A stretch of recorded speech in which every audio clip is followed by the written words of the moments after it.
함께 사도신경으로 우리의 신앙을 고백하면서 하나님 앞에 나아가도록 하겠습니다. 전능하사 천지를 만드신 하나님 아버지를 내가 믿사오며 그 외아들 우리 주 예수 그리스도를 믿사오니 이는 성령으로 잉태하사 동정녀 마리아에게 나시고 본디오 빌라도에게 장사한 지 사흘 만에 죽은 자 가운데서 다시 살아나시며 하늘에 오르사 전능하신 하나님 우편에 앉아 계시다가 저리로서 산자와 죽은 자를 심판하러 오시리라. 성령을 믿사오며 거룩한 공회와 성도가 서로 교통하는 것과 죄를 사하여 주시는 것과 몸이 다시 사는 것과 영원히 사는 것을 믿사옵나이다. 아멘. 찬송가 68장 오 하나님 우리의 창조주시니 함께 찬양하도록 하겠습니다.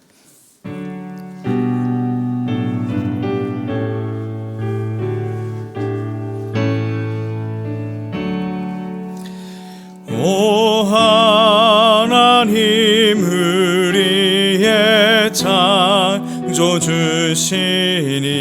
내 주님께 귀한 것 드립니다. 내 주께만 엎드려 경배드리며 내 주의 이름 높이 찬양하네. 오 하나님 우리의 대주제시여 큰 풍랑일 때도 도우셨네. 죽음에서 우리를 구하셨으니 내 주의 이름 높이 찬양하네. 주 하나님 이름을 함께 높이며 대주제께 영광을 돌리오리. 그 능력이 우리를 지켜주시니 주 하나님을 높이 찬양하네.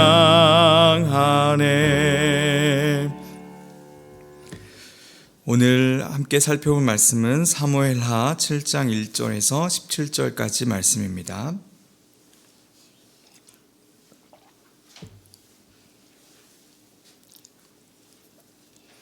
사무엘하 7장 1절에서 17절까지 말씀, 우리 교독에서 하나님 말씀을 읽도록 하겠습니다.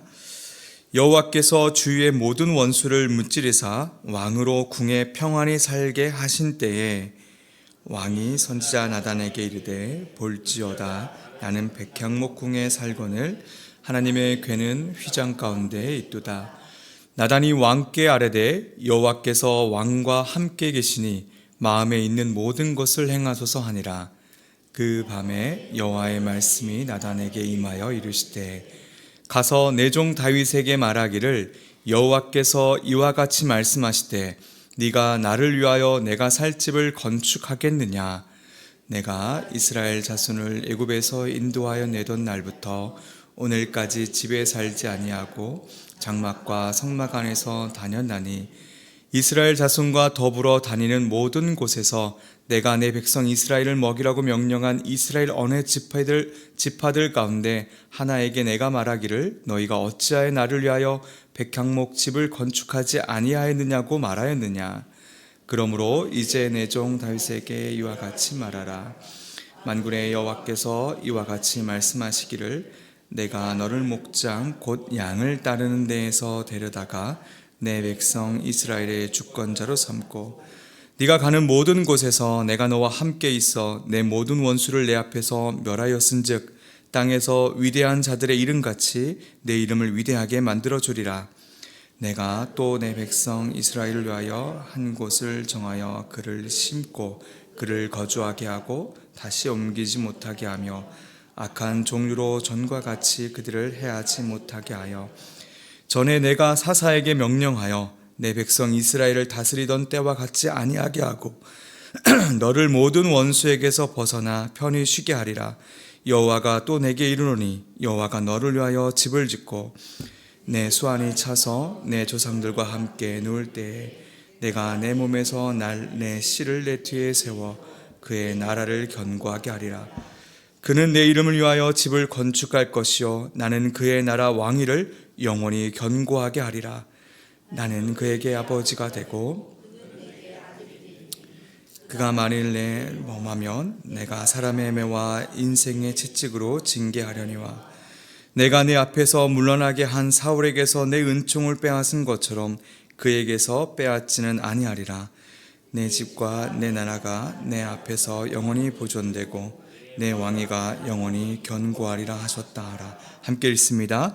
나단이 이 모든 말씀들과 이 모든 계시대로 다윗에게 말하니라. 아멘.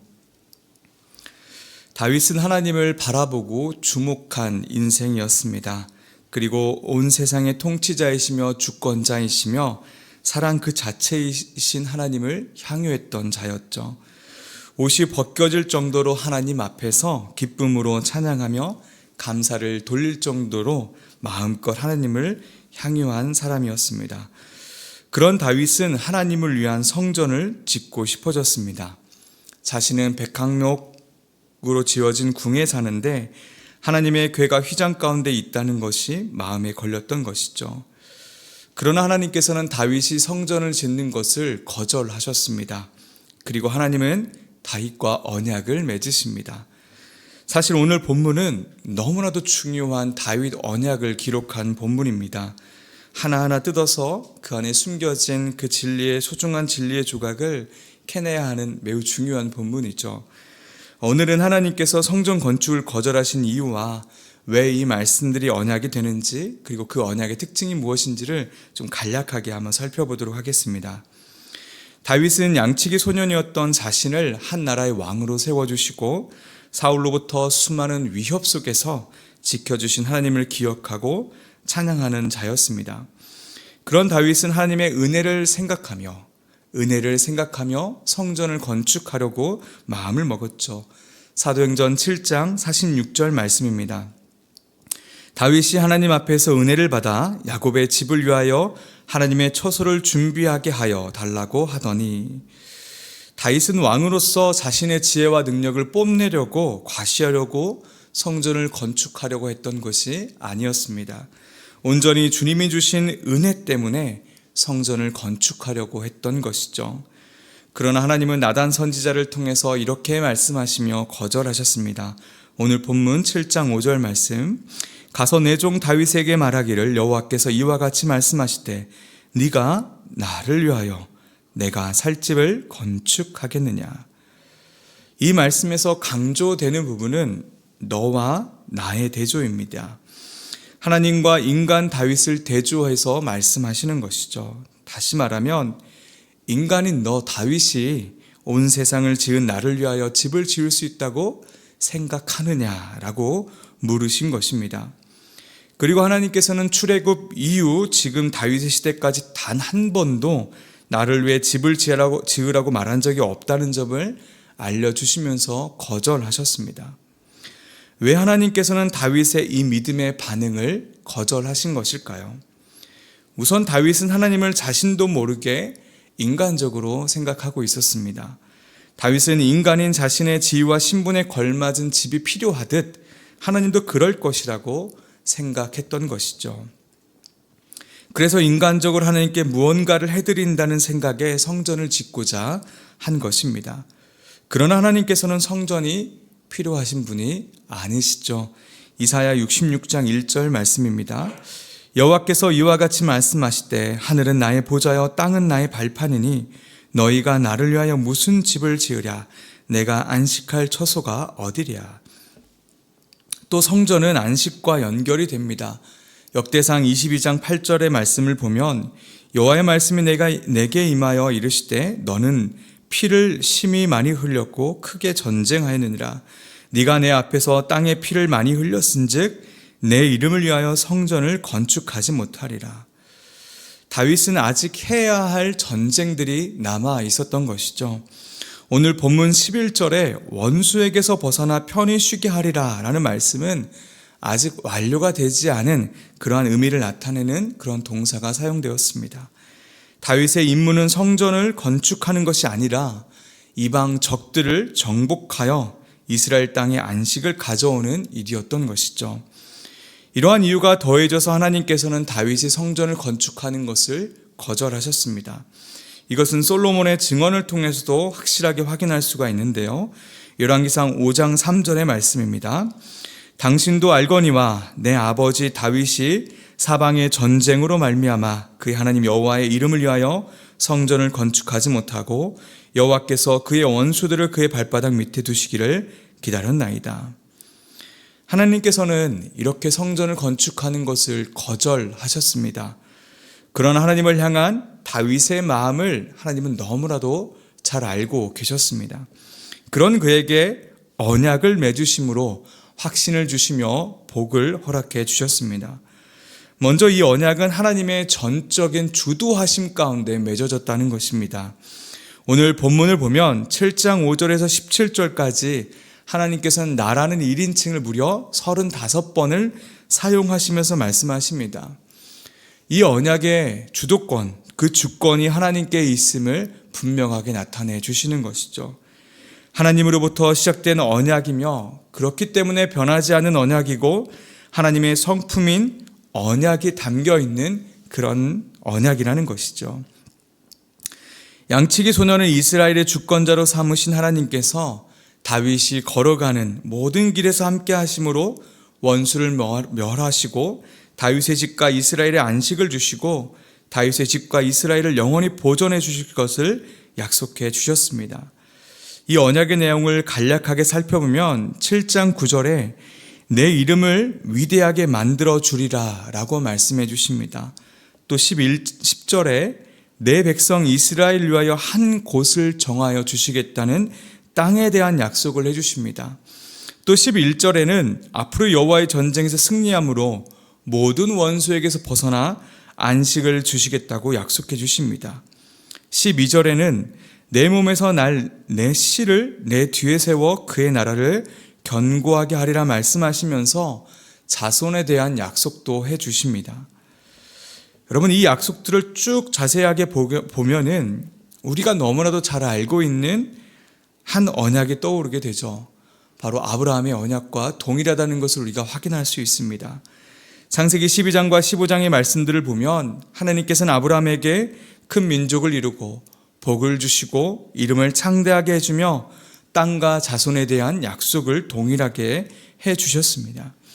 하나님의 언약이 계속해서 인류 역사를 통해서 흘러가고 있다는 것이죠. 또 하나님께서 해주신 이 약속의 가장 큰 특징은 아무런 조건이 없다는 것입니다. 오늘 본문 7장 14절 15절 말씀을 우리 함께 한번 읽어보겠습니다. 시작. 나는 그에게 아버지가 되고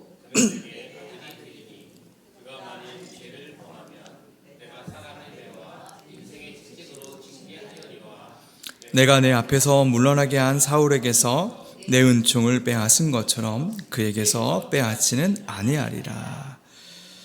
사울은 불순종으로 하나님께 버림을 받았지만 다윗과 그의 후손들은 죄를 범하면 사람의 매와 인생의 채찍으로 징계를 내리겠지만 은총은 빼앗지 않을 것이라는 그러한 언약의 말씀입니다. 인간의 죄로 인해서 여러 가지 혼란을 일으키고 어려운 상황에 처해 줄 수도 있겠지만 언약의 실패는 없다는 것입니다. 이 언약의 유지에는 어떠한 조건이 있는 것이 아니라 오직 하나님의 주권에 따라 하나님의 의지에 따라 영원히 유지되는 것입니다. 이렇게 하나님께서는 다윗이 하나님께 바친 충성이나 행위 때문이 아니라 하나님의 주권적인 뜻에 따라 약속을 해주셨습니다. 다윗이나 그 후손들이 죄를 범함으로 혼란이 야기될 수는 있겠지만 하나님께서는 그럼에도 이 언약을 영원히 유지해 주실 것을 약속해 주셨습니다. 물론 죄를 가볍게 여기시는 것은 아닙니다. 죄에 대해서 무섭게 진노하시고 사람의 매와 인생의 채찍으로 징계를 내리실 것을 말씀하셨기 때문입니다. 다윗은 살인과 강간이라는 죄를 범합니다. 그 죄로 인해서 다윗은 큰 재앙을 겪게 되죠. 그러나 이것은 형벌이 아니라 훈육을 위한 징계로 내리신 것이고 죄를 돌이키고자 하는데 그 목적이 있었습니다. 사랑하는 성도 여러분, 이 언약은 다윗으로 그 후손들로 끝나지 않습니다. 우리에게도 유효한 언약이며 이미 우리는 그 언약 안에 들어와 있습니다. 이 언약은 예수 그리스도와도 연결이 되고 예수 그리스도가 세우신 하나님의 나라로 이어집니다. 우리는 예수님을 믿음으로 이 언약 안에 들어와 있는 것이죠. 양치기 소년이었던 다윗을 이스라엘의 주권자로 세우신 것처럼 하나님께서는 죄의 종인 우리를 의의 종으로 바꾸셨고 우리를 왕 같은 제사장으로 삼아 주셨습니다. 베드로전서 2장 9절의 말씀에서 우리가 확인할 수 있습니다. 또 다윗이 칼을 들고 적들을 물리쳐 자신과 이스라엘에게 안식을 준 것처럼 하나님께서는 우리를 하나님의 소유된 백성으로 삼아주시고 하나님의 전신갑주를 주심으로 성령의 검인 하나님의 말씀으로 하나님의 나라를 위해 어둠을 물리치고 안식을 누리도록 또 이끌어 주셨습니다. 다윗의 이름을 위대하게 만들어 주신 것처럼 하나님께서는 우리의 이름을 이 세상 그 어떤 책이나 역사에 기록되는 것과는 비교할 수 없는 하나님의 생명책에 기록해 주셨습니다. 우리의 이름을 가장 존귀하게 위대하게 만들어 주신 것이죠. 마지막으로 다윗에게 살아갈 땅과 왕궁을 주신 것처럼 하나님께서는 우리들에게 이 세상 그 어떤 것과도 비교할 수 없는 하나님의 나라를 약속해 주셨고 이미 우리에게 그 나라를 주셨습니다. 이미 우리는 그 언약 안에 들어와 있고 그 언약의 복이 우리에게 있습니다. 우리에게 그 언약을 허락해 주신 그 하나님을 향유하고 또 그 복으로 말미암아 기뻐하는 오늘 하루가 되기를 또 간절히 소망해 봅니다. 이 시간에 우리 함께 기도하길 원합니다. 첫 번째로는 우리를 자녀 삼아 주시고 영원 속에 거하게 하신 하나님의 주권을 인정하며 고백하는 인생이 되게 해달라고, 두 번째로는 우리에게 약속하시고 이미 주어진 언약의 복을 누리며 살아가는 우리가 되게 해달라고, 세 번째로는 대한민국을 긍휼히 여겨주시고 하나님의 정의와 공의를 행하는 나라의 위정자들 되게 해달라고 우리 세 가지 기도 제목을 놓고 합심해서 기도하도록 하겠습니다. 하나님 감사합니다. 하나님의 주권으로 우리를 자녀 삼아 주시고 영원 속에 거하도록